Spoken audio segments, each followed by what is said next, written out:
I could flip you if you want. Yeah. Would that be fun for you or terrifying? Oh, well, never mind. Here we go. Here we go. Yeah, I have that power. It means nothing to me. You know what else is existential? What's that? Hey there, everybody. Welcome back to Pixel It. My name is Kevin. With me, as always, is Phil. And on today's show, we're talking I've been calling it the novellaization of Final Fantasy 1. So there's 3 stories in this book. It's called Final Fantasy 1, 2, 3, Memory of Heroes. First one is Final Fantasy. It's about 40 pages long. So yeah, we're diving into it. The type is small. The type is tiny. But the type is tiny. So it's like 300 pages, right? It's there. like I mean, that's 42 pages. Yeah. I want you to know before we even get into it, Kevin, I really thought about, because we were chatting about this book, and I really considered just getting shithouse drunk for this episode to talk about this. The walkthrough, the abridged walkthrough of the first Final Fantasy. Walkthrough of the first Final Fantasy. Like a rat filled with mustard gas, just get completely destroyed. So I could have a good talk about this, and I changed my mind. I've just had the one extra alcoholic White Claw. No, there you go. You got your White Claw and. It's called a White Claw Surge. They're Surge. You don't look like you're enjoying it. It's not good. I like White Claw, but it has twice as much alcohol. It's 8% alcohol as opposed to 4%, and it just feels. And I only get it because they have a cranberry flavor, and I love cranberry flavored shit. Yeah, and they don't have a cranberry flavor in the regular ones. But I forget. It's just like. When they say that it's an extra 4% alcohol, it just takes like they got a regular White Claw and poured like a shot glass of rubbing alcohol into it. It's not good.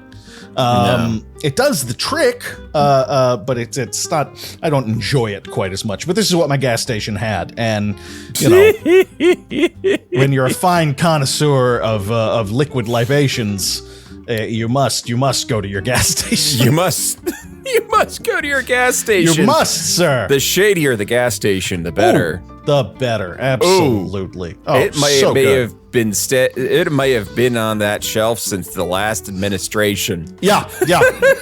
This might have been the introduction case of it for this company. Like, I don't see a lot of people buying it. Is all. So you're looking through it. It's like White Claw Surge, and then you're like. Is that regular Surge back there? Yeah. Now, that were the case, I'd be like, look, it's syrup at this point. All we need to do is add more carbonated water to it. And we got Surge. We got old school Surge. We're back, baby. We're back, baby. Come on. So Final Fantasy 1 came out in 1987 in Japan. 1990 for the US. US. It's Final Fantasy. I mean, it's Final Fantasy. It was a big deal when it came out. It's basically like Square's. It was Square's answer to Dragon Quest for all intents and purposes, because Dragon Quest. For those who don't know, Dragon Quest, which was made by Enix. So nowadays, the company is. Do you guys see what's happening there? Do you see what's happening? Now, do you see what's happening? Nowadays, the company has Square Enix. Yes. When I was a wee lad, and when Phil was tiny Phil, and when I was a teenager, and Kevin was a wee lad. Oh, wee lad. Lie. And Ireland has shut the stream off the podcast feed Ireland off. has left the chat. Yeah. As is their right. As is their right. Yeah. Dragon Quest was a big deal. And I don't know if it's apocryphal or not, but I remember people just would the schools would close down for the day when Dragon Quest was releasing a new game. Yeah, I heard that too. But now, so then Square has Final Fantasy. It's kind of a big deal. They follow it up with like 1,000 more games in the series. Yeah. The demo for the new Final Fantasy just dropped. I didn't even know there was a new Final Fantasy coming. So. Which one? 16, I want to say it is. Oh, yeah. 16. I mean, 16 came out last year. Wait, for consoles, I think. Oh, I think maybe then I got it mixed up. Is it just on? Is it on Steam that it was on Steam? Yeah. It's this is the part of the show inevitably where we inevitably get to this part of the show where Phil reveals that he actually knows nothing about video games. That's like nothing at all. Like nothing at all. Nothing at all. Stupid, sexy Flanders. Yeah. See, that explains why more people weren't making a big deal. Good. Yeah. Good. Yeah. I'm glad. I'm glad. I'm going to try it. I didn't play it when it came out last year because I've all but given up on the console lifestyle for the sake of wholly localizing the Aurora Borealis on my Steam Deck. That's two Simpsons references. It's good. It's good. It's good. You leapt for it and you got it, I think. I went for it and I got it. I think you nailed it. Yeah. Yeah. So one of the things I always found interesting about the first Final Fantasy game is the programmer, Nasir Gabelli, an Iranian American. Is this Iranian American guy who programmed the entire game, and it just seems like out of nowhere that this Japanese company has this Iranian guy programming their game. But that is so funny. What's fascinating is the guy gets interested in video game development via Doug Carlston. Now, does the last name Carlston sound familiar to you? Yeah. Owner of Broderbund. Well, there you go. Jesus Christ. So this guy gets interested in video game development through Doug Carlson of Broderbund. And Carlson is like, hey, go like there's this new thing coming out, the NES. And so he goes, Doug takes him to Japan, introduces him to people at Square, some contacts he had there. He meets the president of Square, and then he starts working on Square games, and it's pretty interesting little story there. That's the most and the rest is history kind of story ever. And the rest is history. I love it. Yeah. So I just beat the remake, that remaster of Final Fantasy they did on my Switch this past year. So that's my like, okay, I actually have some background here. I have some context. And after having read this, I wish I didn't. You know what I mean? Yeah. It's missing a lot without the score. I would be remiss if I didn't talk about the other big player to come out. One of the big players to come out of this, Nobuo Uematsu. I'm gonna take that again. Nobuo Uematsu. I might even leave in the fact that I said I'm gonna take that again. Might as well. Why not? Why not? Why not? Who created the score for the game, the famous score that is basically that arpeggiated like melody. And then, he iterated on it over the years and all that stuff. The developer of the game, the director of the game, rather, Hironobu Sakaguchi, did a lot of stuff for Square. He ran like the first few Final Fantasy games, or the first 7 Final Fantasy games. Actually, wait, how long was he involved in Final Fantasy? That's a while. No, yeah, through X2. Sorry. Wow. Okay, wow. Which, in the grand scheme of things, is still just the first few. Yeah. So 10-2, he was involved through like 10-2, and then Jesus, and then left to do his own stuff. But yeah, oh god, and things like Parasite Eve and all that stuff. it's wild how many game franchises are out there sitting abandoned and waiting for someone to just take them again, and like Parasite Eve, and that's it's just not being used. No. Sakaguchi famously was the director of one of the big box office flops of the past 25 years, Final Fantasy: Spirits Within. Oh, we were all rooting for you. We're all rooting for you. Oh, man. Yeah. So that's pretty much everything that I feel is worth, mentioning for Final Fantasy, because otherwise we could get into just talking about friggin' Final Fantasy stuff for another few hours. Phil, who the crap is Takashi Umemura, the guy who wrote this? Also is translated by Jennifer Ward. I didn't even see it. Yeah, go on. From Japanese to English. I see. Takashi Umemura, there is very little about Takashi that I could find, but the most significant thing, I think, is that he appears to be the author of like 1 billion Dragon Quest manga books. Okay. And they are exclusively French. Okay. Yes, the best I can find for them is that they are Dragon Quest books, Les Héritages de l'Emblème. And France has left the chat. And France has left the chat. We are getting rid of the big ones. Just like that, baby. Just like that.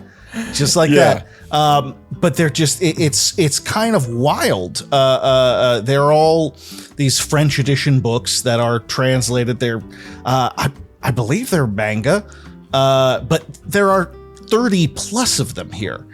The latest one was released this past June, and it's the 34th one. Yeah. So, yeah.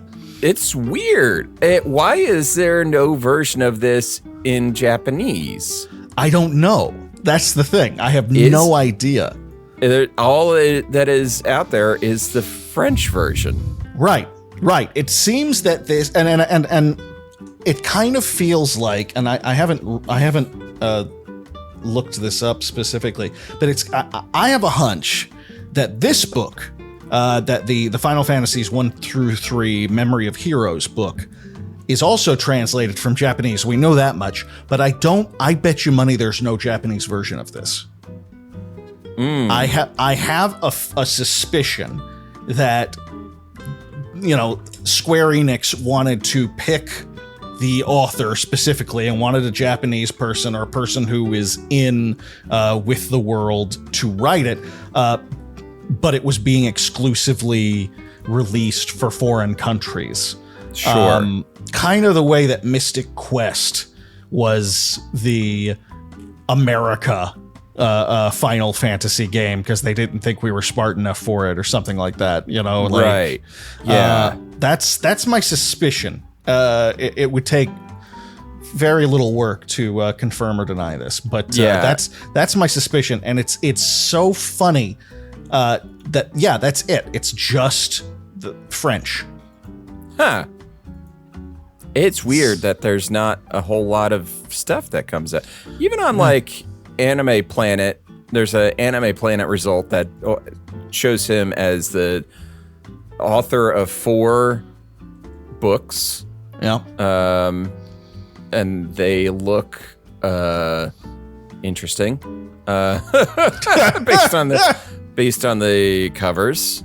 They're very obviously known for their plot. Yeah. Yes, very much. Clearly.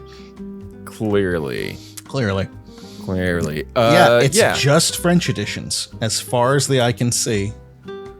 Yeah, the Emblem of Roto. The artwork is really cool, and I've played the first few Dragon Quest games, and I have no idea what these have to do with anything. So it's possible that they just let him go off the rail. Maybe that's why. Like, if they were like, hey, I'm going to get real weird with this fucking franchise. And they're Sure. like, that's fine. We're not going to release it in Japan. It's just for the French. So who cares? Right. It's strange. It's really weird. But maybe not.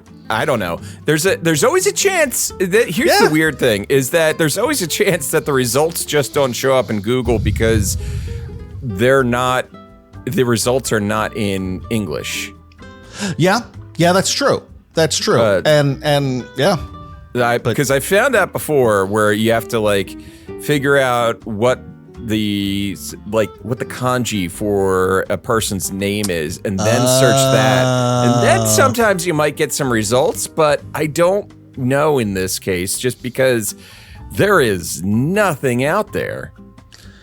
I'm seeing some other work by Takashi Imamura called Valkyrie Profile. Yes. These they're kind of like picture books. It's not full-on manga in terms of it being like a comic. You've got illustrations and it's just like an illustrated story. And honestly, based on the style of writing we have here, that makes actually a lot of sense. Sure.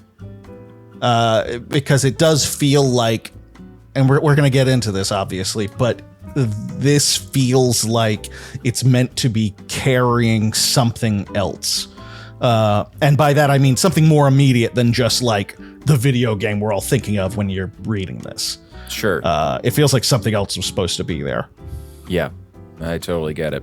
So let's put this abbreviated body in the marsh. Yeah, like a quarter of a body in the marsh. It's a quarter of a body.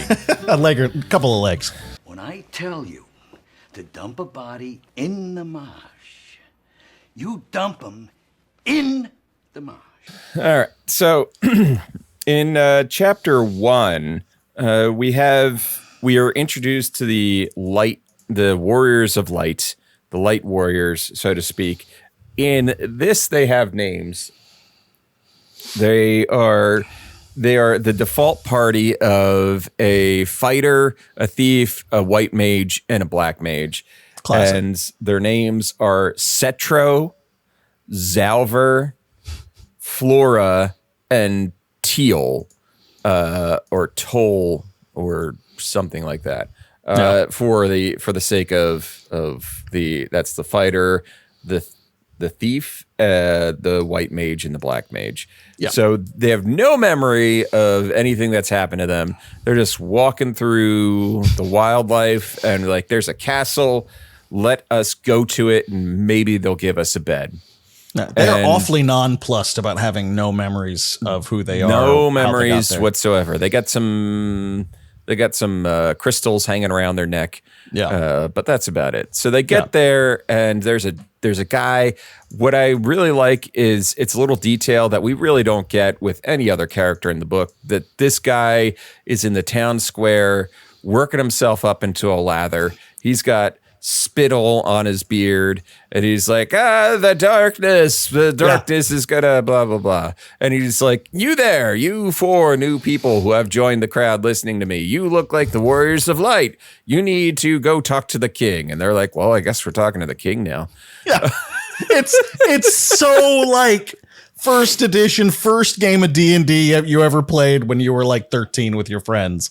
Like, let's just get the hell on with it. Yeah, you guys look like the warriors of light. Let's get on with it. Let's get on with it. So they're So they're taking to the king, and the king lays out the stakes. Garland has kidnapped Sarah, the princess. Garland used to be the best knight in Cornelia. Is it Cornelia or Cornelia? Cornelia. Cornelia is Cornelia in the original translation of the game, I believe. If I'm going to look that up right now. Yeah, look that up. Let's see. Cornelia. Or maybe am I thinking of a Star Fox thing? You can imagine the similarities there. I think that's understandable. Okay, no, it was Cornelia. Okay. The original trans Cornelia. Okay. It's Cornelia otherwise since then, but Cornelia is a Star Fox reference too. Okay, so you got both right. Come on, I got you both win. right. You win. So Cornelia is the kingdom. The king of Cornelia is like, go get my daughter from Garland. He's at the Chaos Shrine. He went there a few days ago, and he came back he's like, you want to get nuts? Come on, let's get nuts. That's very much that, yeah. And then he stole my daughter, and he away to the shrine, and I've sent men after him, but he's cut them all to ribbons. He's that damn good. He's that damn good. And they're like, we're going to have to go. We should go. So they go. It's again, first level D&D adventure. We gotta, let's go. This is how D&D used to be played, guys, before we got all complicated and decided to put like literary theory into it and shit and motivation, all this stuff. It was just like, there's a princess, let's go get her. Okay, great, gold. Like that was how it was played. And sometimes you wouldn't even role play that part. You would just be like, you stand at the gate of the dungeon. You agreed to go get the princess and she's in the dungeon. Yeah, like not all games began in a tavern. That is a fact. That is a fact. The DM would sometimes be like, fuck it, you're at the dungeon. Yeah. Okay. And you would just roll with that. You go, great, I'm at the dungeon. Cool. What happens next? I attack the darkness. Like, yeah, it just... You open the door. It's trapped. Total player kill. Great. Total player kill. Great. That was fun. What's the name of that famously stupid hard dungeon? The Tomb of Horrors. The Tomb of Horrors. Yeah, the most absurd dungeon. Let me tell you, folks. There's a module out there called the Tomb of Horrors, where it's like easy to TPK at any given moment. Yeah, and they've updated and changed it for like I believe all of the editions so far. Yeah, and every time they try to make it more kind of doable. There are lots of, I wish I had the name of a solid YouTuber for you to do, but there are lots of good D&D YouTubers that basically will give you a once over of the Tomb of Horrors. It's worth looking into because it tells you just how insane Gary Gygax was. Yeah. Where he just didn't give a shit. He was actually there to torture his players. Yeah. So, it punished you for not being careful, and then it punished you for being too careful simultaneously, all over the place. It's like that bit from Parks and Recreation. Overcooked chicken, jail. Undercooked chicken, also jail. Yeah, exactly. It's overcooked, undercooked. They get you both ways. Yeah, it is an absurd. It's legendary for that reason. And there are I think at Gen Con specifically, they have like tournaments where like people show up and they come just to play Tomb of Horrors, just to sit down and try and play through Tomb of Horrors, and sometimes they make it. Most of the time they don't.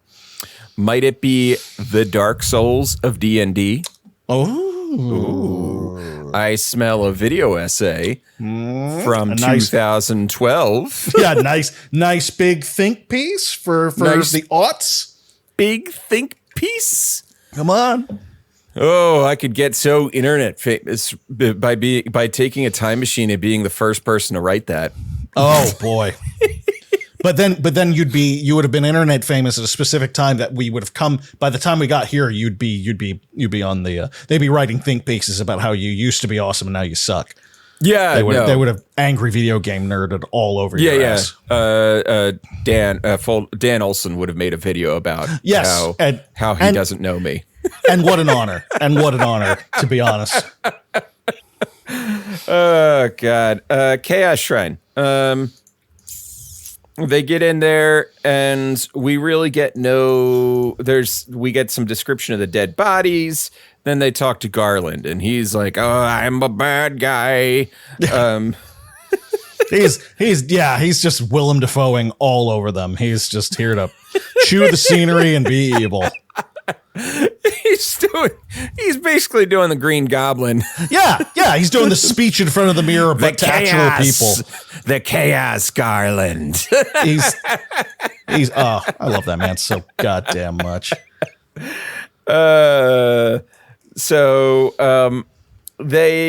What's amazing is the fight with Garland is like, it's not very long, and they kill him, and they rescue Princess Sarah, and he's fine. That's fine. They go back and they bring her back to the king. She says that they are the warriors of light, and she tells them to walk in the light of the crystals.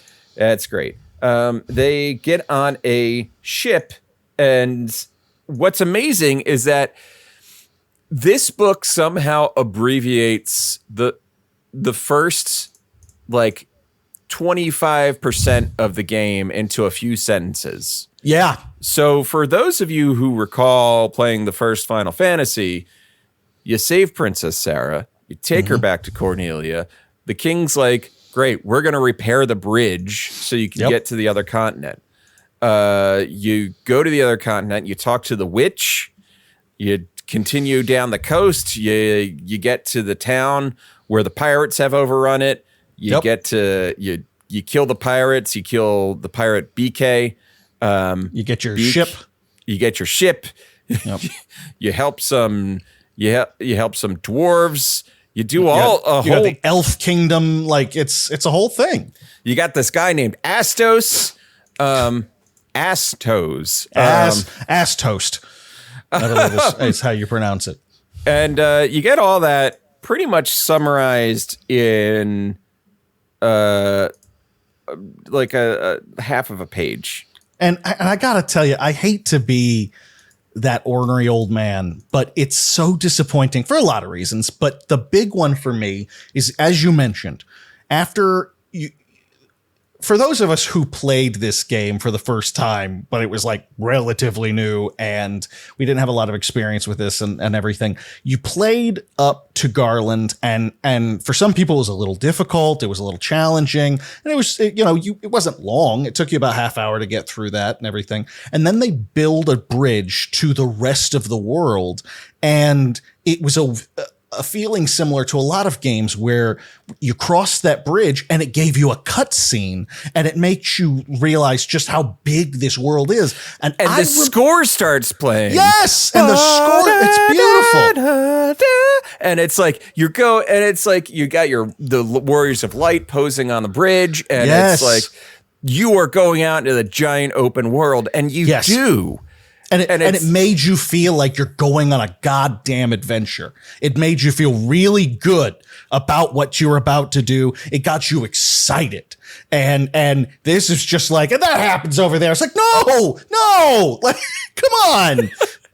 And get rid of all this shit out of here. Dude, what are you, gay? Come on, man. I just you want emotions in your game? Fuck you. It's there's you want our characters to have interpersonal relationships and inner thoughts and an inner an inland empire of the mind that grows and changes over the course of the adventure.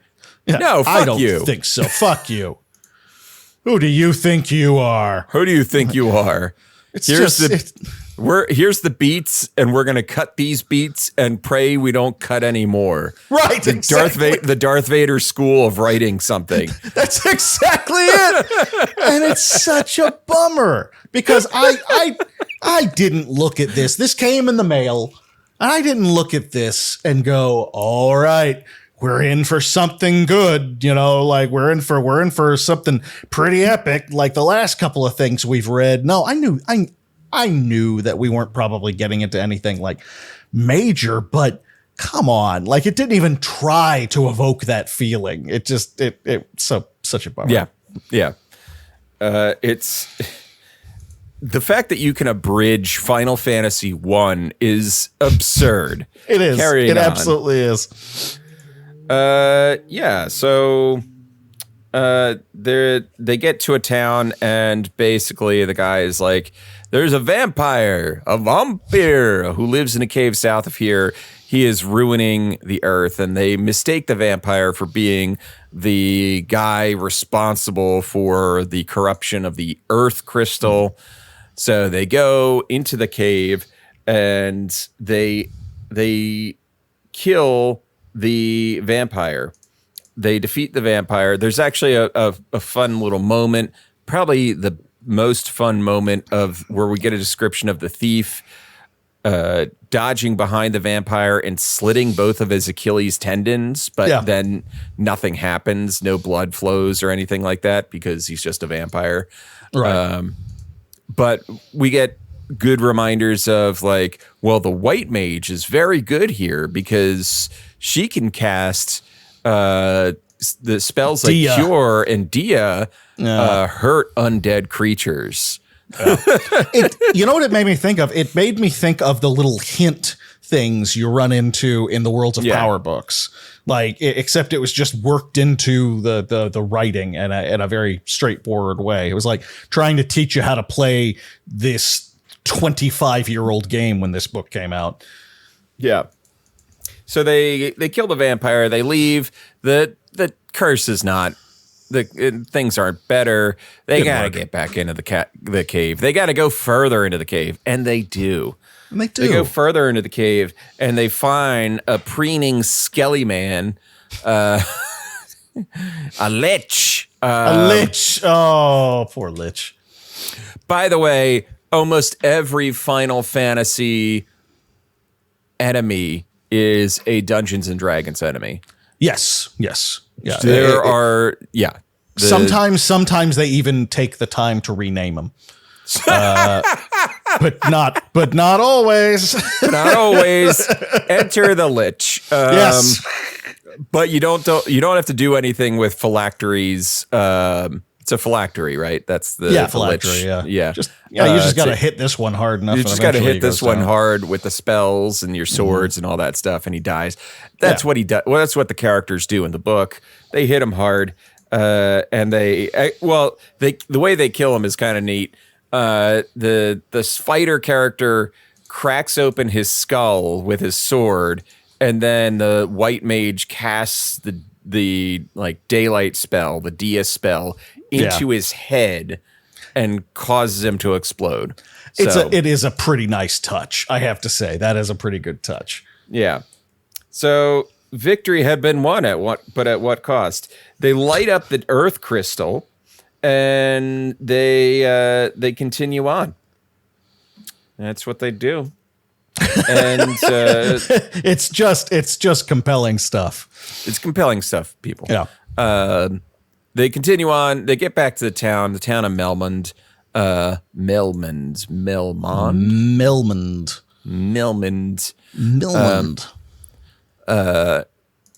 Milman Sipowitz. It does sound, it does. It's like a nerdy, it's like a Eugene kind of name. Melmond. Hello, I am Melmond. I'm Melmond. Flavin, my earth crystal is rotting from the inside out. From the inside out. I got a lich. He's ruining the earth. It doesn't make sense. Lady doctor, I need the lich. I need the Dia. I need the lich ointment. Flavin. Lich powder. Lich powder. Oh my God. 100% certified lich powder. Yeah. Except no substitutes. Except no substitutes. Except in Nebraska. So dumb. You got to run down to your local. Got to run down to your local five and dime. If you don't know what a five and dime is, kids, go ask your parents and watch them age in front of you. If she doesn't know what a five and dime is, she's too young for you, bruh. I don't know why I did that. I don't feel good. I don't feel no, good. You shouldn't feel good, but also true. Yeah, but also accurate. But also accurate. And that goes for all of the people who are listening to our show, despite the fact that so many of you are very young. If a five and dime for those who don't know, it was basically like a corner store version of, it was like, you got your CVS's and your Walgreens, and there used to be a store that just had the shit in it. Yeah. Not the pharmacy, but the other stuff that you could buy. Yeah. And that was a 5 and dime. It was like a convenience store down the street. There was a chain of them called Woolworths. Yep. Woolworths was a 5 and dime. And then eventually they just kind of merged. They just became one thing. 5 and dime chains. I got to look this up because, yeah. Oh, man. The FW Woolworth store. Woolworths. Good but Lord. You know what is like a return to the 5 and dime, like a modern version of the 5 and dime is a store called Five Below. Have you ever? Yes, I like Five Below. Yeah, that's Five Below is kind of like a random ass shit. Yeah. Or a five and dime, 5 and 10 cent store. It was just like household stuff that you could get. Yeah. Just random shit. Sundries. It's probably an evolution. Sundries that's the best word for it, to be honest. Yeah. The sundries, the random ticky tacky shit. Yeah. So they go to Crescent Lake and they meet the Liu Kang. They meet Liu Kang, his name's Liu Kang. And the sages. Tell them what to do next. It's so funny. Like it just, and if you've played the game and you go to the lake and it is indeed surrounded by a dozen identical men in robes with beards. And there's something that doesn't throw you about that when you're playing an 8-bit Nintendo kid. And then when it's described for the first time, I was like, he's right. That is kind of weird. I gotta say that's a little odd. So they gotta go to Mount Gold to take on the Fiend of Fire, who, let me tell you, she was a little too sexy. She's a little sexy. Mm-hmm. Her name is Marilith. She got arms, boy. And she got arms. She got Marilith, everything. what those arms do. She is my Final Fantasy 1 waifu, and also pretty much the only option. I mean, yeah, you really don't have many options. Yeah, it's true. Yeah, she's also a D&D monster just called Marilith. Jesus fucking Christ. What? Oh, I didn't know that. That's funny. That's so dumb. Jesus Christ. Snake lady with swords and 6 arms. Interesting. She's just a demon in D&D. She's the demon. I was about to say like Naga or something like that, but she would be a Naga in any other thing, but she gets tagged as a demon, a large fiend in D&D. That's what they called me in college. The large fiend. The large fiend. Yeah, chaotic evil. You bet with those arms. Yeah, you bet your ass. That's what you go to her for. Yeah. God. Yeah, that's wild. Okay. The joke earlier that Phil made about sometimes they change the names. In this case, they did not. They did not. They distinctly did not. And she's in Pathfinder. They don't give a shit. They spent all that time fighting with Tolkien's estate, and they're like, it's Japan. It's all the we can't do it. No, fuck them. You know, some of the fan art of this is anyway. We're going to continue. Anyhow,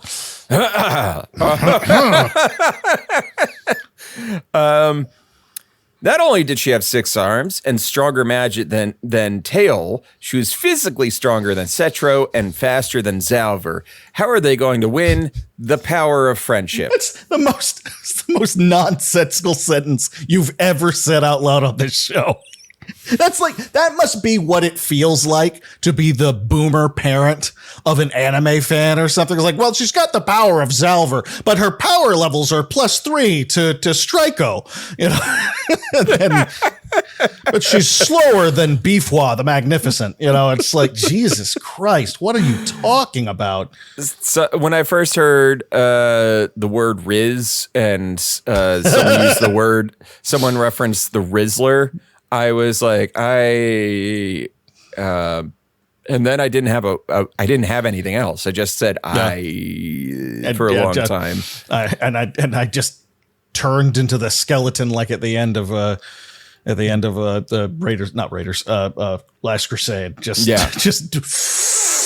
gone. Or Raiders. Or Raiders. Well, yeah, actually, yeah. Skeletons at the end of both of them. That's true. That's a good point. Different skeletons. Different skeletons. Yes. One is melty, and the other is dry bones. From dry bones. It's basically it's dry bones from. It's dry bones. Yeah. Yeah. So they kill Marilith. They kill her. They kill her. And we miss her. We still think about her sometimes. They light the crystal up. They go back to Crescent Lake.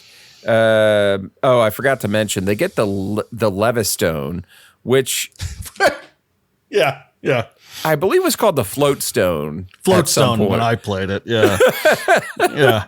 We didn't need to fancy shit up. We called a Floatstone when on my day. They get the Zachary Levi Stone. Yeah. And he's playing Shazam, so he just picks them up and he flies them to their next location. Yeah, it's whatever. He's a real nice guy. Which Zachary Levi did they get? Actually, it was Chuck, so he can't really fly anywhere. No, he's real popular with a certain crowd, but not everybody. And yeah, he's a nice guy. But Yvonne Stravosky is with him, so. So they go back to Crescent Lake. They talk to the dudes. Can this ship fly? You mean this ship can fly? They can fly now. That's right. They are flying the airship, and they talk to a dragon. And the dragon is basically it's the level up, the class change dragon. Yeah. And he's like, you should do this quest. And then they, in a matter of half a page, they do the quest. They get the rat's tail, and then they give it to the dragon. And now they're super powerful, baby. Like they literally get taller and beefier, and like it actually changes their physical body, which I found very weird. Yeah, new power is welling up. Little had changed in Flora and Teal's physiques, but their magical powers now filled them to nearly bursting. Ooh. Both of them were examining their palms. Really? There was hair everywhere. My God. It's true what they said. It does sound like puberty hit them. Which honestly... When you see the upgrade in the original Final Fantasy, kind of, actually, that does kind of work. Puberty hits the characters and they go about their journey. Yeah. That's what the dragon is, kind of like it's a metaphor. Yeah, for the menstrual cycle. It's all you see, it's subtext. It's all a metaphor. They go to Onrak. And they learn about the water fiend. The water fiend, basically, there was a temple that the water crystal was in. The water fiend 200 years ago plunged it deep into the ocean. Can't get to it now. Yeah. They meet a girl who is like, hey, how do we get there? And she's like, take this casket down. And they're like, what? And she's like, oh, also here's something that will let you breathe underwater. You get it's like a wine. I can't believe I almost forgot that part. Here's some wine, drink it, and you'll breathe underwater. And they're like, okay. So they get drunk enough to believe this little girl that they could get into a wooden box and go underwater. But it's true. It turns out to be totally true. This is indeed how it works. If anybody who has ever attempted to go to the bottom of the ocean in a casket and it didn't work, it was because you were sober or not drunk enough. Yeah. So try again. You'll be fine. So for any billionaires out there looking to take another journey to see the Titanic, just really, before you make that decision, really liquor yourself up and then say yes. And say yes to it.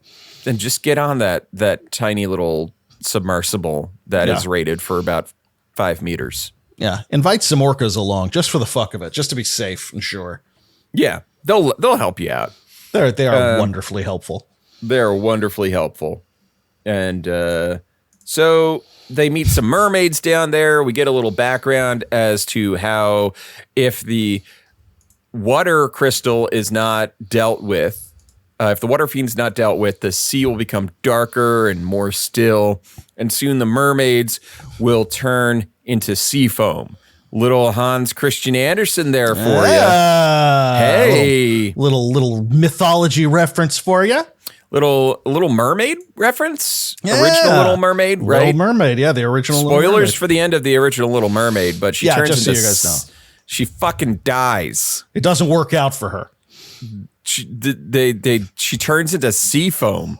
Yeah, yeah, and to top it off, every step she was taking on Earth was like knives going into her feet, which is a little distracting when you're trying to seduce a human and you can't speak. It's distracting. So I feel bad for her. I really do. It's fucking distracting. It's fucking distracting. How was it? God. We haven't gone down that road in a long time. You're a nice guy. You're a nice guy. But you're unfucking professional. Oh my God. Take me back. Take me back, Christian Bale. Christian Bale, take me back. Back to when you yelled at the dude. You yelled at that guy? Christian Bale. Christian Bale. Christian Bale. Gotta really just get into Christian Bale. So they run into Kraken or the Kraken. Your mileage may vary on my pronunciation. Yeah. Release the Kraken. But I always thought it was Kraken because there was an E in there. And as a kid, it always in my head was Kraken. I always said Kraken as a kid and until popular culture started saying Kraken. Yeah. And then it's like, okay, I guess it's Kraken. I guess. I was like, if it was Kraken, why isn't there a C? Why isn't a CK? Right. Come on. I'm just trying to follow the rules here, people. They kill Kraken pretty quickly. Kraken. They kill him. He's dead. They light up the water crystal. So 3 of 4 are done. They get to the mermaids. Are like, tell the little girl she's not becoming a fucking mermaid. And they go up and they tell the little girl she's not becoming a mermaid. And the little girl's like, what's that supposed to mean? I don't know what you mean. I don't know what you're talking about. And she cries. And she cries. And so then they leave. They go and they start going. They find the Mirage Tower, which, as you recall, in the game is in the middle of like a desert, and you fly your ship to it, and the Mirage Tower takes you to the Flying Fortress, which is where the Final Fiend is located, and this is where Final Fantasy becomes Final Sci-Fi. Yes. The roots of science fiction bullshit in Final Fantasy dates all the way back to the first one. All the way back. Yeah. That shit has been there from the beginning. Do not misunderstand. In fact, there was a monster in the Flying Fortress that was literally Ed 209. I don't remember that. So it was like a 1 in 1,000 chance of encountering him. Flying Fortress, rare enemy. Warmech. Yeah, so just look up Warmech. Warmech, also known as the Death Machine. Oh, Jesus Christ. Yeah, that's, wow. All right. Damn. It's basically Ed 209. Yeah. Dang. All right. That is funny. I didn't know that. That's funny. Yeah. So yeah, Ed 209. Well, I don't know. RoboCop came out the same year as this game, so I don't know if it's supposed to be Ed 209, but it is a little close. But still. That's crazy. Warmech was actually. So you know how in more recent Final Fantasy games and Final Fantasy VII and all that, they have these optional bosses that are hidden in there that are much harder than any of the bosses that you fight during the course of the game. Ed 209, Warmech was one of those. There's a 1 in 64 chance of appearing while you cross the bridge leading to Tiamat. It was a very rare enemy and one of the most powerful enemies in the game. So that's wild. Yeah, I believe he had an attack that was just like a TPK no matter what. Of course. Naturally. It regenerates 5% of its max HP every round, and had an attack called Nuke that dealt non-elemental magic damage to the whole party. I think Nuke was a spell you could get as a wizard too, though. Yeah, but it's probably not the same thing, though. Yeah, it's always better when the enemy's using it than when you get it. It's like, oh, of course. Oh, yeah, without question. Yeah. So yeah. We don't get that. We don't fight Ed 209 here. We do get a description, and that would have been too interesting. We do get a description that would have of been how too fun. It's like, hey, it's a future sci-fi bullshit, and there's like these alien guys, and there's Sid. I forgot to mention, Sid was the one who left them the airship. There's a note from Sid, and there's a recording of Sid like trying to escape the flying fortress because Tiamat is taking it over. And they basically they see a recording of this. They go up, they fight Tiamat. Tiamat is probably the hardest difficulty boss they fight because of the number of pages dedicated to fighting it. Yeah. It actually takes more than one. It takes more than one.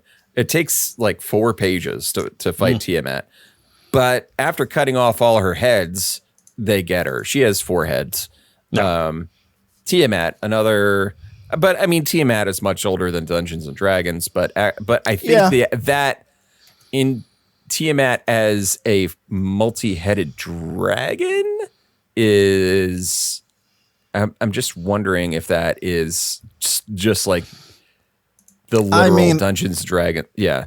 Yeah. I have to believe that like, Tiamat, if you're talking about, like, you're right, Tiamat goes further back than just it's a D&D, but Tiamat was a Mesopotamian god. Right. Yeah. But that's how people know it. Like, that's just most people anyway. I'm sure. Right. Look, I'm sorry, nerds. I'm sure there are plenty of you who know that it was originally an ancient Mesopotamian god, but just trust me when I say that I think most people know it from D&D, if they know it at all. Yeah. Oh, sorry. In D&D, Tiamat has 5 heads. They're in the clear. Oh, yeah, they're good. They're fine. They're fine. No harm, no foul. Tiamat is a chromatic dragon from D&D.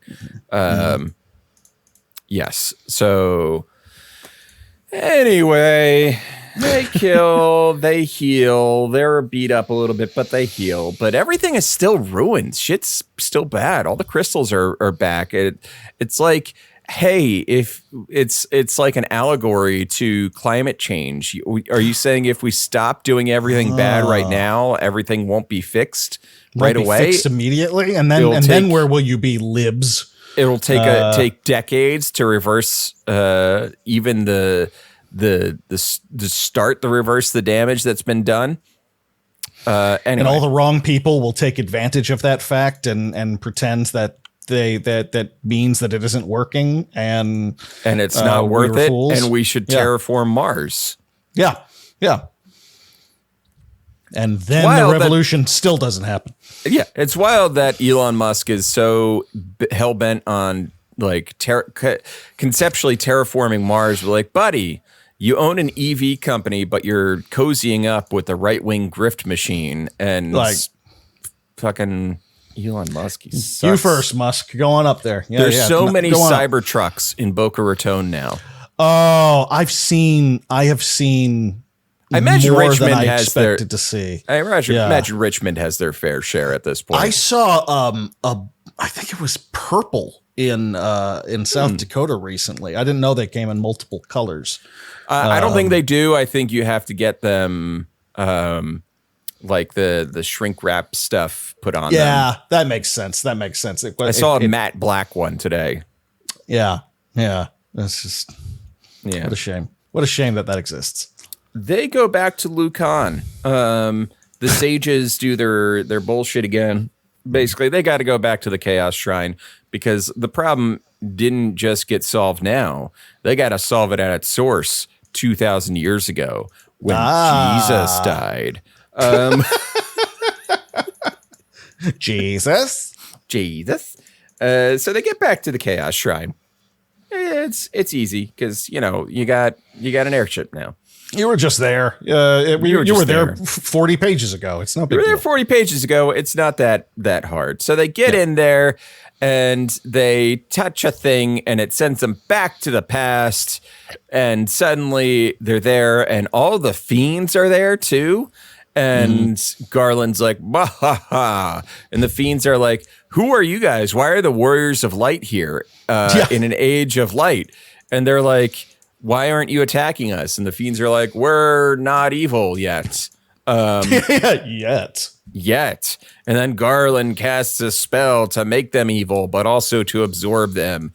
And oh no, Garland has become chaos. Boy, oh boy. Boy, oh boy. They are fighting Garland and it's tough. And then for a little bit, but he gets less pages in his battle than Tiamat did. And then the crystals that they wear around their necks do a Deus Ex Machina and glow and all that. Garland dies. There's a big bright flash of white. The Warriors of Light. Do they fucking die? I don't know. It starts all over. They go into the void. Yeah. The end. Yeah. It doesn't even like the implication that I always got. I don't know. Maybe I'm making this up. Was when I beat the game, was that they have to do this over and over and over again. That this is time is a flat circle, and as the Warriors of Light, they've got to repeat this process over and over and over again, which is a fascinating and bleak ending to put in your 1980s Japanese role-playing game. Yeah. And they were just like, oh, what? Aren't you glad it's over? Like, yeah, well, actually, when you put it that way, kind of. Yeah. Apparently, Strangers of Paradise, which is the sort of remake of Final Fantasy 1, plays with this idea of it being a time loop that needs to happen over and over and over again until one day it's finally resolved. See, that's such a cool idea. Yeah. And I didn't even try. So that's the first Final Fantasy book in this collection. Should I ask you what you think? What do you think? I've said this before, Kevin, about other books we've read, but this time I mean it with a level of sincerity that maybe has been missed by the other ones. I genuinely don't know who this is for. Mm-hmm. I don't know who this is for. I don't. It's a bad, abridged retelling of a 25-year-old NES game. And somehow cuts out half the plot.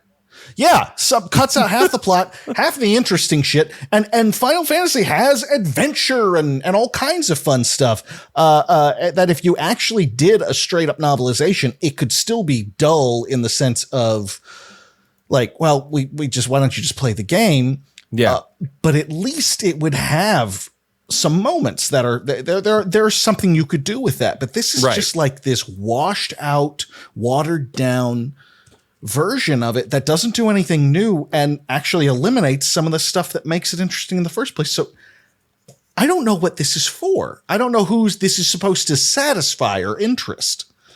You know, it's not just that it's badly written. It's not horribly written. It's not the worst written thing we've ever read. It's not good either. But I don't know what the audience was meant to be for this. I really don't. Yeah.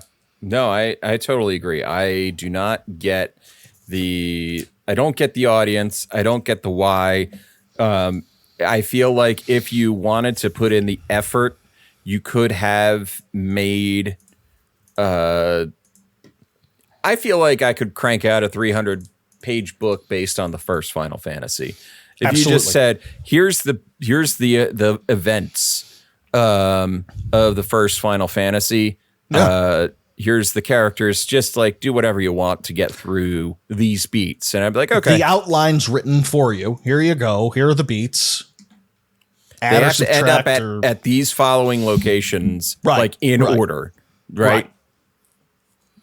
But otherwise, clearly he's got carte blanche on a certain level to just kind of play with it. But it's just like, it's a mess. It is. So it's dry. And it's celebrating the 25th anniversary. This screams of like Square Enix just was like, fuck it. It's the 25th anniversary and we need merch. Right. I feel like they forgot about the 25th anniversary and a week before they're like, oh shit, we have to do something. Like they just scrambling all over the place and just call Takashi. Just call him up. Yeah. He can crank this shit out. Yeah. I know a guy. He cranks shit out. He does Dragon Quest. Okay, yeah, fine. Beggars can't be choosers. Give him a call. He does the Dragon Quest manga. It's big in France. Yeah. Well, the French Dragon Quest mangas. Oh, okay. Yeah. Okay. All right, fine. All right, so he's cheap then, is what you're saying. It's like, oh yeah, he works for croissant and cigarettes. It's gonna be great. Don't you worry. Yeah. Not great. Mm-mm. Don't have high hopes for the other two parts of this. And they're longer. Not much longer, but they're longer. The last one is almost twice the size of the first one. That's true. The last one's about 100 pages. Final Fantasy 3. Yeah. I never played 2 or 3. The original 2 or 3. Same. I did play Final Fantasy 4, which was 2 in the States. Right. Originally. Yeah. And 3 was 6, if I recall correctly. Yeah, that sounds right. But none of it's ever made sense to me. Yeah. It's just because, 2 and 3 were never released in the States originally. And so when the next one that was going to be released in the States came out, they were like, let's call it 2. This is and the thing is I have been looking for excuses to like play through the second and third ones, which have been re-released recently. Mm-hmm. And I've been looking for excuses to play them. And if I gave even a little bit of a shit, I might have prepped to have played those. But this is not worth cranking out 15 hours of an old NES game to have not the context for this. Not worth cranking your hog for it. No. Cranking my hog. Cranking. Not worth it. Our podcast host said that does not, talking about cranking hogs does not appeal to advertisers. So. What? All right, look, if you're advertising with us and that upsets you. We got a warning and be like, some of this content. Wait, you're serious? I'm serious. Oh, I thought you were just fucking around. Oh my God. In our fucking dashboard, there's like, well, you didn't pass the content scan for advertiser safety. I was like, what the fuck does that mean? And they're like, well, first your email response asking what the fuck does that mean? But also they responded with a table of the things in particular that are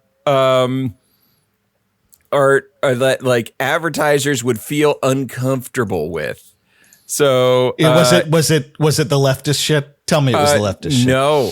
Oh, it was okay.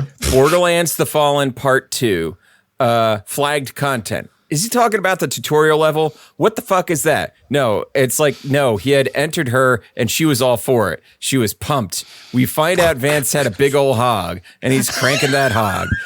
He's cranking that hog and she's digging it. They transcribed these. These. Another Borderlands: The Fallen Part 2. He's like, no, I told him, but we're not gonna do that. But I'm gonna kill Cranigan. First chance I get payback for McKee, and but mostly at this point, he's like, we're gonna get paid. Good guy Roland. Like he's like, even Roland, he's just kind of assumes that it's not so much that he's taking this younger guy under his wing as much as we gotta get ready. We gotta get you paid, son. Dishonor the Corroded Man Part 1. And Gallia is trying not to throw up because of the way she has been experimenting on the dead bodies. He has been Zuko says he wants revenge. Point, we're just describing violence in things. We're not going to make anyone happy at that rate. Like, it's not just that we're sickos. Anyway, so that brings me to, hey, folks, if you really want us to get money, go to patreon.com/pixelitpod. That is going to be the best way for us to get money, given the fact that our podcast host is like, hey, guys. They're going all high school guidance counselor on us. I hate to be a bummer. But you guys are saying things that might not appeal to anyone. To anyone. So go to patreon.com/pixelitpod. You can follow us for free. That helps. But also you could pay $1, get access to Phil's blog where he rates some usually a horror book.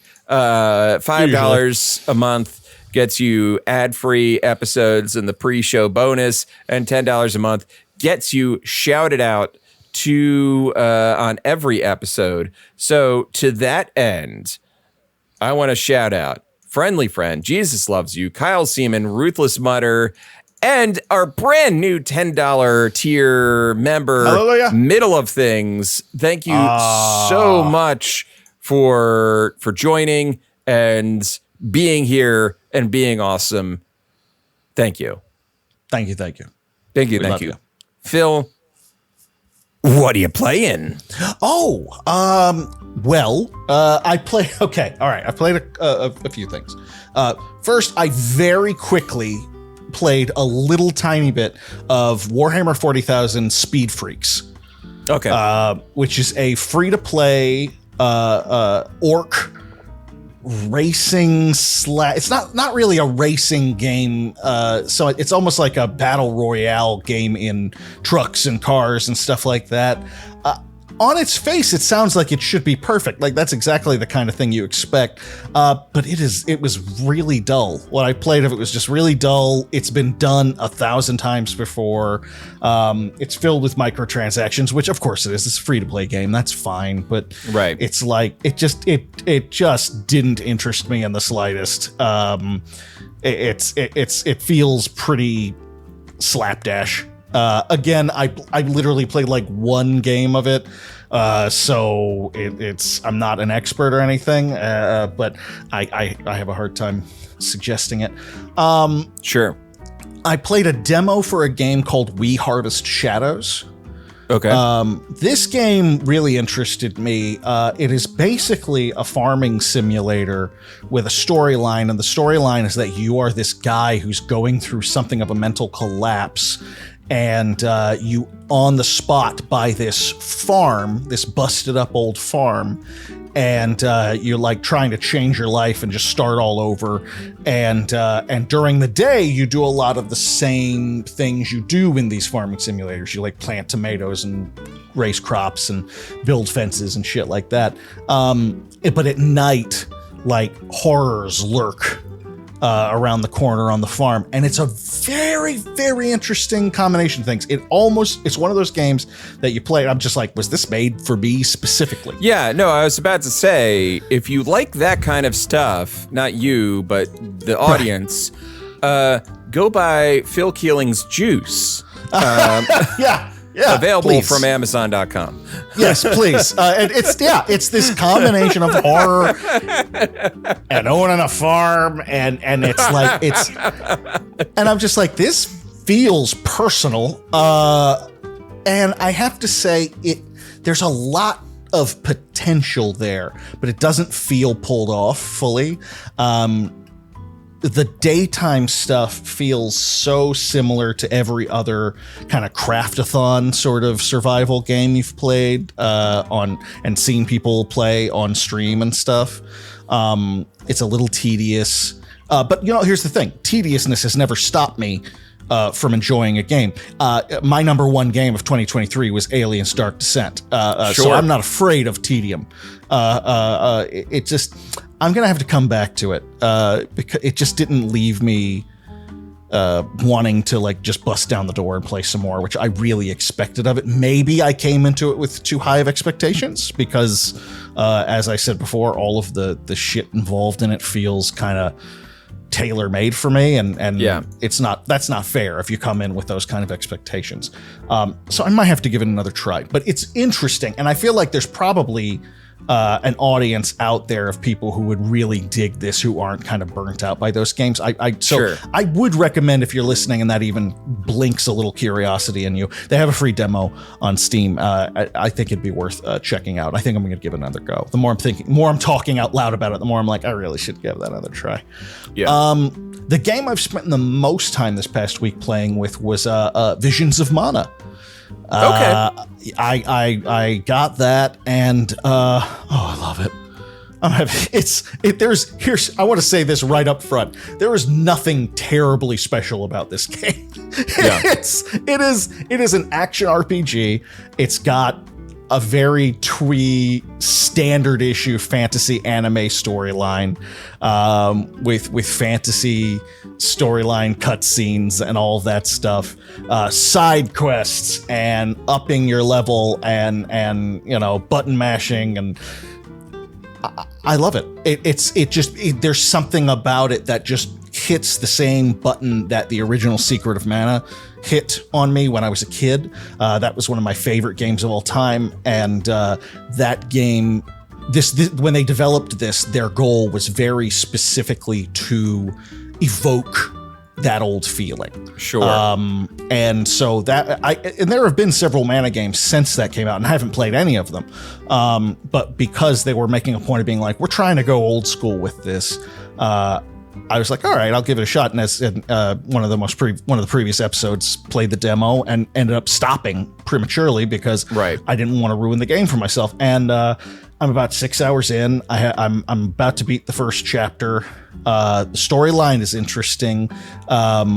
It's like literally the mana tree, which is just this life source of all of the planet, requires sacrifices. And every town, every region, you pick a person to be what they call the Alm, and that person is protected by a guard, by like I forget what they're called, but they're assigned a guard, and they go on this quest together for the Alm to sacrifice their soul to the mana tree to keep it alive. And in the very beginning, there's a prologue with these characters, and they're like trying to get away, like they're trying to run away to escape this kind of very culty behavior.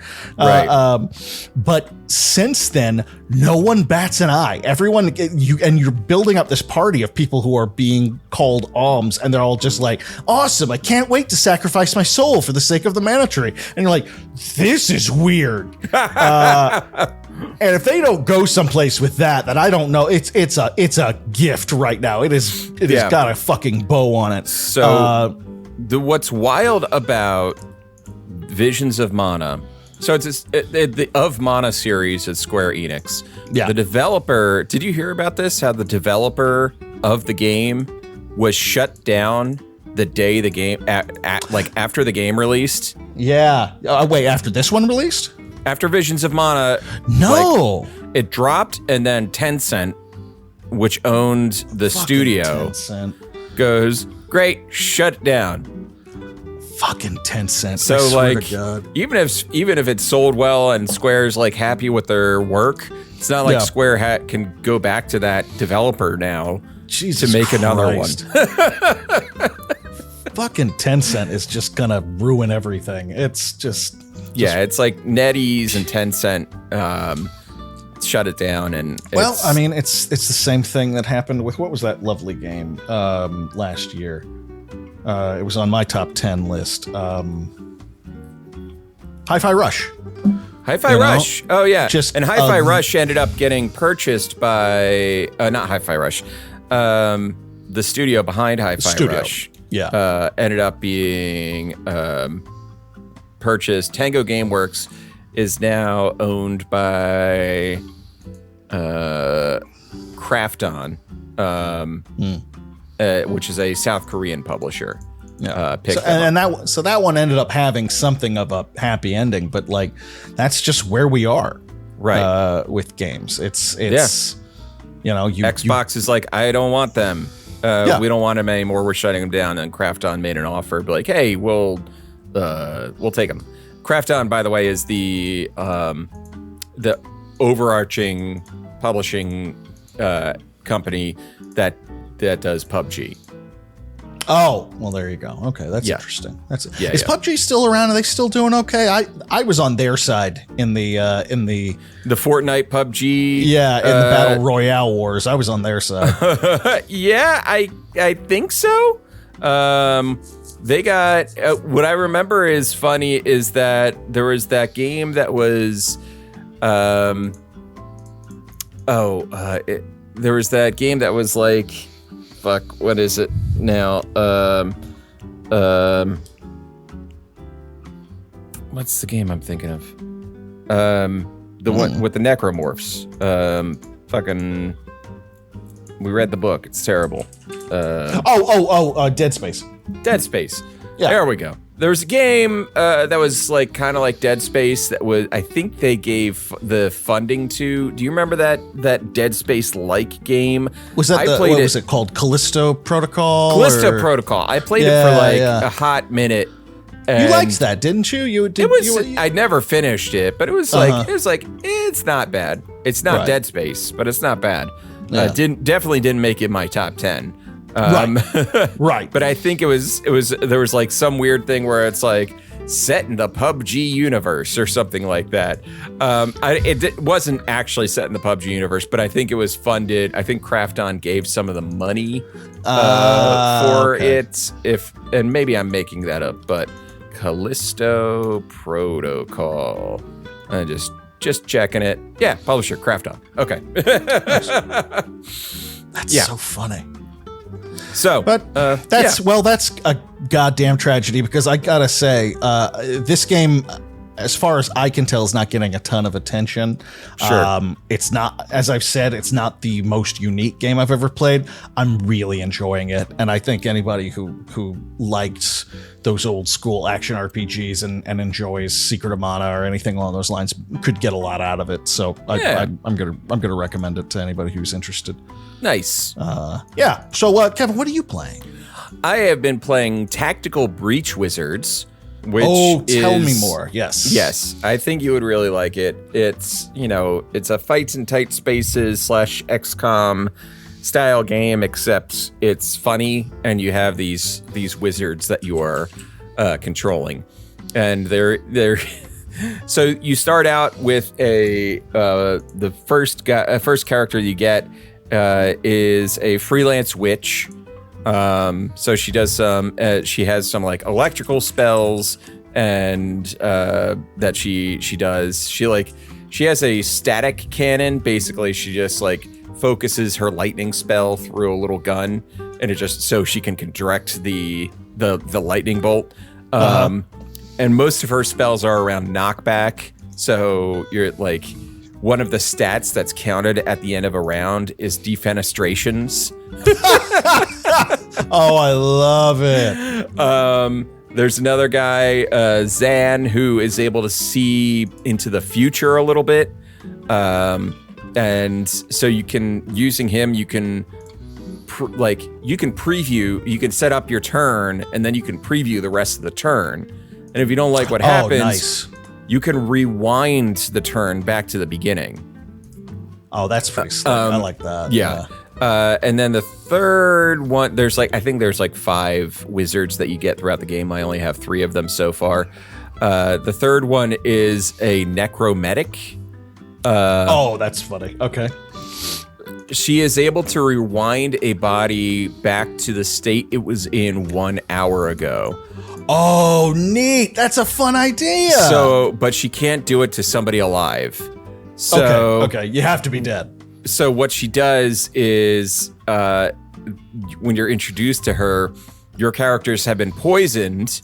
So in order for her to fix that, she takes out a revolver and she shoots you in the head, and then she rewinds you back an hour so there's she has this revive mechanic, and it's on the icon for it on her little bar is a bullet with a heart.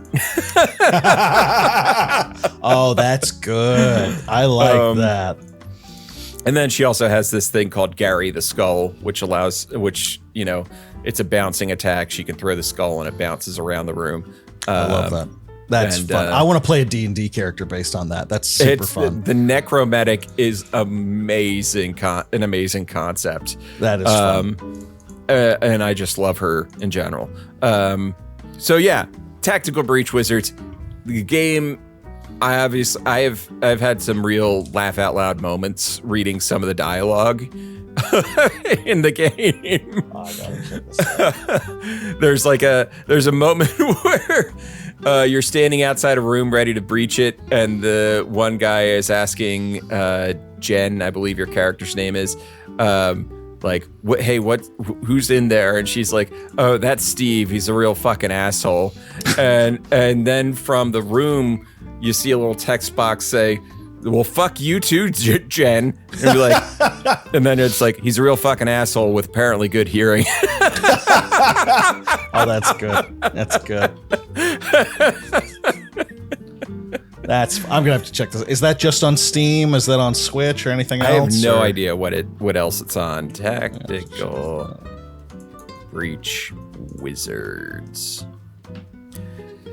It's on Steam. It is.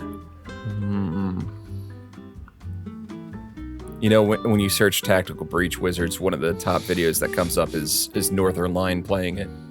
Nice. He's everywhere. He is everywhere. I don't see Steam or Switch.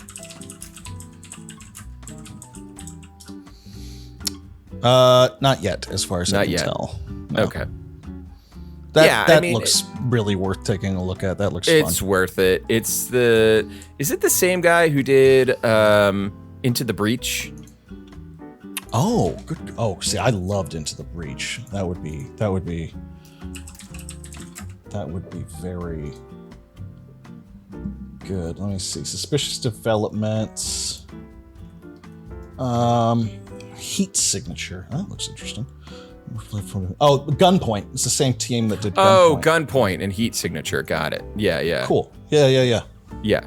No, it makes sense with something about it being the Gunpoint people makes a lot of sense. Yeah, that holds up. That makes a lot of sense. I loved Gunpoint. Yeah. If you haven't played it, it's a 2013 indie game that was like, oh, this is cute. This is this is what indie games can be, Yeah. It was really very interesting good mechanics on it. Yeah. And yeah. That was a good game. Yeah. So Tactical Breach Wizards. also, because I am so completely back on my bullshit, Oh boy. I re-downloaded Dark Souls 2 and playing Okay. a modded version of it called Seeker of Flame, which changes, a bunch of things in the base game. And also I added a lighting engine thing to really make it look pretty.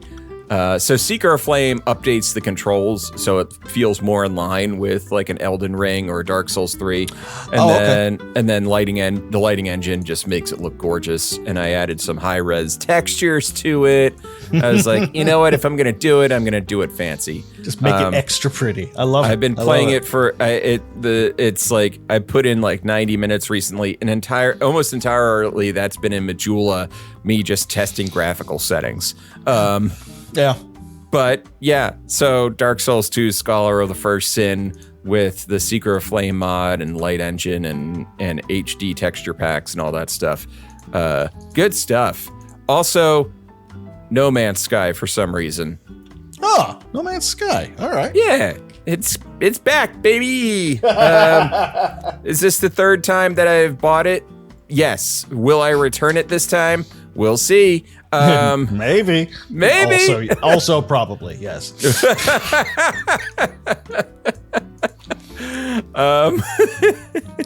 Yeah, so No Man's Sky, I was like, you know what?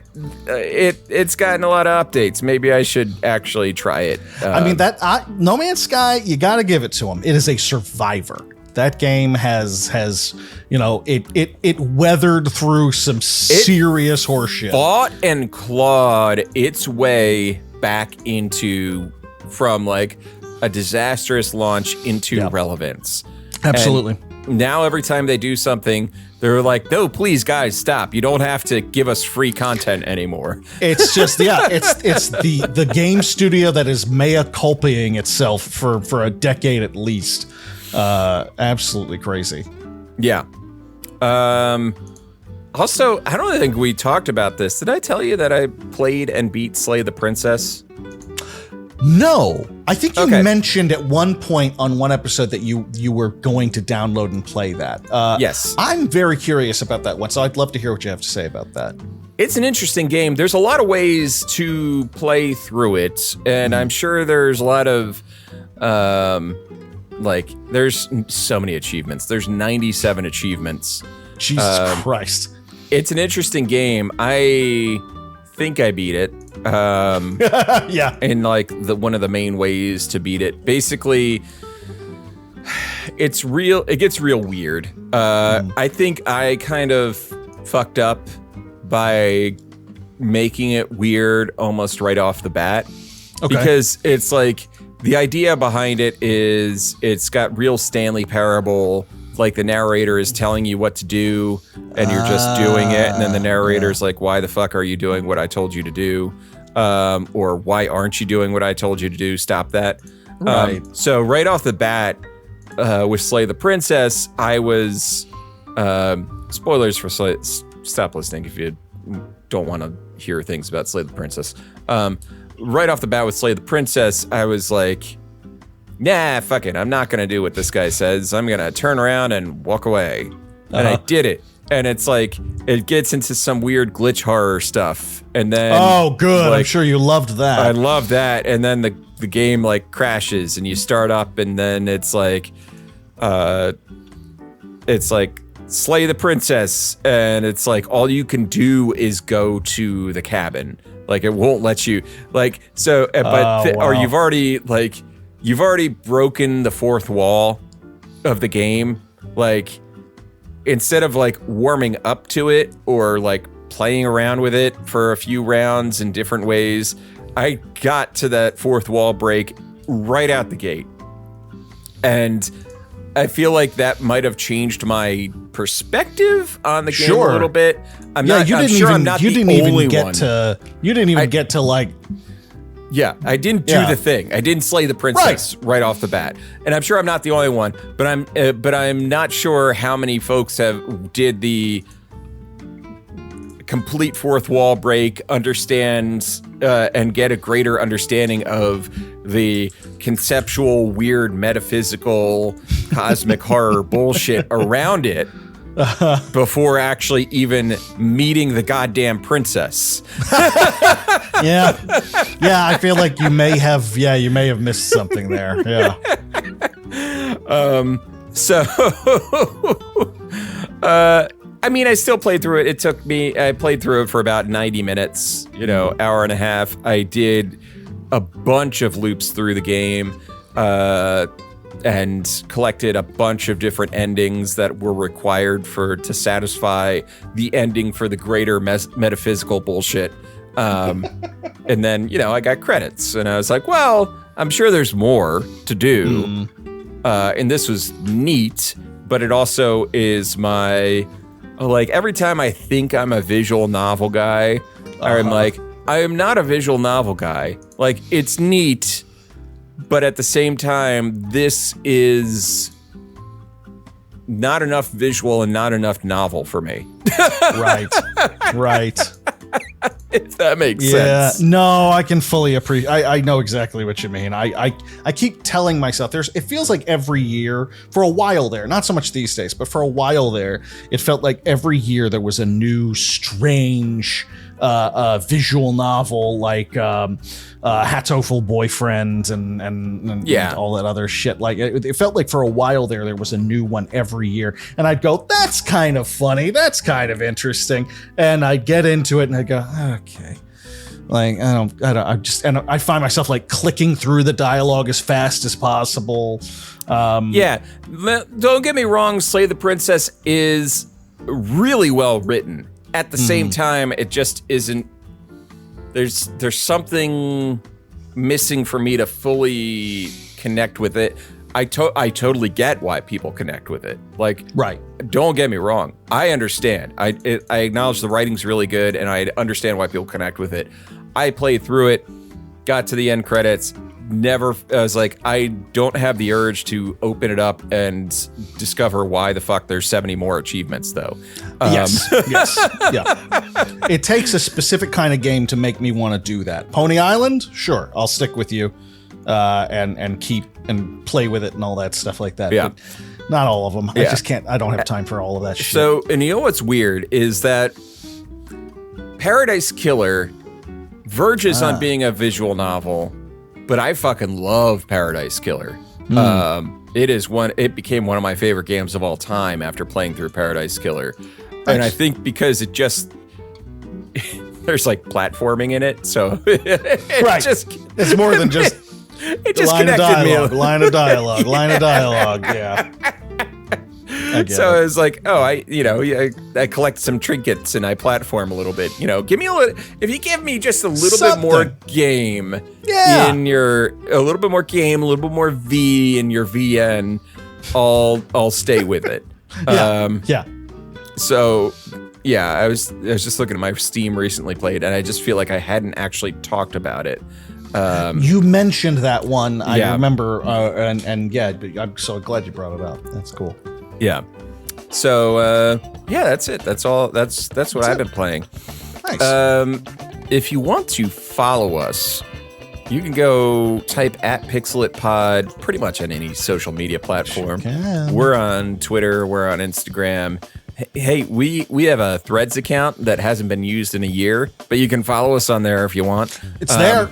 It's there as a placeholder. for basically. So we're there.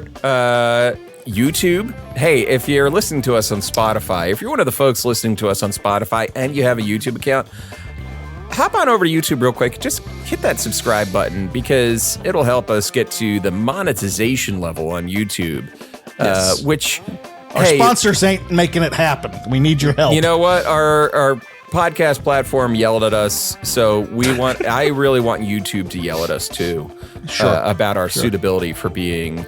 But I know YouTube is like a little lazier about the content checks. I think I was making money on YouTube for a while there, and if I can, I don't see why this show can't. I really don't. Yeah, I think they're like, first minute it's fine. It's fine. Gotta move on. It's fine. It's fine. Moving on. It's fine. Yeah. So yeah, go ahead, do that. Otherwise, do I normally say anything else at the end here?